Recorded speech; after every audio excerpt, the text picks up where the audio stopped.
The first episode kicks off with old footage of Corby, a town built on steel, where thousands of Scots moved south for work. But in 1979, British Steel shut down, wiping out over 10,000 jobs. Protests erupted, and to keep the town alive, Corby Council launched a massive project to reclaim the old steelworks land. Cut to 1995, Susan is singing karaoke in Corby with her boyfriend Peter. They get drunk, head home, and pay the babysitter. Meanwhile, Tracy gets off work, goes home to her husband, and tells him she's ovulating. They get busy. A little later, Tracy takes a pregnancy test and is thrilled when it's positive. Susan, on the other hand, doesn't share the excitement when she finds out she's pregnant. Peter hugs her, though, saying he's happy and predicting they're having a boy. Meanwhile, Councillor Sam asks Roy, the deputy leader, if he can chair the rail committee, saying Corby needs a train station and that station needs him. Roy brushes him off, saying he's busy. He later meets with other councillors, talking about their big plan to transform Corby into a new town, complete with shops, parks, and tourism. He shows off a model of the plan, emphasizing they need to clean up the old steelworks land. Over at the construction site, Rhodes and Miller are digging up the steelworks land. Ted, a council inspector, is writing up a report and questions why a worker isn't wearing a mask. He also asks about missing wheel washers. Then he reminds Bill and Pat, the guys on site, that the land is toxic, full of iron, arsenic, chromium, cadmium, and calcium, but they dismiss his concerns. Trucks full of wet soil waste roll through the town. One driver, Derek, races another truck through the hills before dumping his load into a massive pit.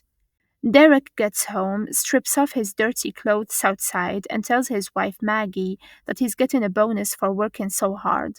She asks if he talked to Pat about moving into office work. While dusting his clothes off with a racket, she tells him he should. At the hospital, a doctor listens to Tracy's baby's heartbeat but says the movements are on the lower end of normal, so she wants to keep her overnight. The next day, Ted meets Roy and brings up concerns about the Rhodes and Miller plant. He says he wrote a report, but Bill Martin took the inspection off him, and now Bill's final report leaves out key safety concerns Ted had flagged. Roy hints that Ted is causing trouble and suggests he focus on helping the local men instead.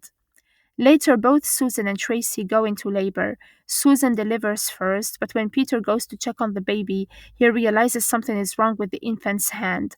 Meanwhile, Tracy gives birth to a girl but starts bleeding heavily. She also notices her daughter's ear looks off before she passes out from blood loss. Susan finally sees her newborn's hand. It looks like a foot with toes instead of fingers. When Tracy wakes up, her husband tells her he thought she was gonna die. She finally holds their daughter, Shelby. A doctor examines Susan's son's deformity and suggests grafting some toes onto his hand to improve function. Susan starts blaming herself, insisting she didn't drink or smoke, though she did take Valium before she found out she was pregnant. The doctor reassures her that it's not her fault. Meanwhile, Derek finds out Maggie is pregnant. He tells her he wanted to finish their home extension before having another baby, but reassures her he's happy. At the pub, Pat tries to convince Ted that the council is just trying to help the town get back on its feet. Ted agrees, but says they need to do it the right way. Pat slides a £20 note into Ted's pocket, but Ted gives it back. Peter, meanwhile, starts flirting with the bartender, who casually mentions she just had a baby. Ted leaves the pub after making eye contact with Sam. Instead of going home, he heads to the council building and sneaks into Bill Martin's office. There, he finds the health and safety budget report for Rhodes and Miller, worth hundreds of thousands of pounds. At the hospital, Tracy calls for a nurse, worried about her daughter. Susan at home hears her son Connor crying but doesn't comfort him. Ted keeps digging and finds paperwork signed by Bill, Roy, and Pat, all confirming that the soil at the construction site had passed safety tests, even though Ted knows for a fact it's full of toxic chemicals. He makes copies of the files. Sam catches Ted making copies but doesn't stop him. Instead, he just says, "Keep on keeping on, Ted." Ted hides the copied reports under his dad's mattress. Later, Tracy tells her husband the doctor said Shelby has multiple health issues. The doctor confirms it's serious. The baby's heart only has two chambers, and she has major developmental defects in her lungs and other organs. He needs to discuss options with them. The next morning, Susan finds Peter packing his bags. He says this isn't the life he wanted and accuses her of not being able to stand touching their son. They argue and he drives off. Meanwhile, Ted sees two men smashing up his car. He runs after them, then his car explodes. Susan finally picks up Connor and comforts him. Later, she bumps into the bartender Peter had flirted with. She notices the woman's baby's hand is also deformed. The bartender gets offended, but Susan shows her Connor's hand, and the woman is stunned.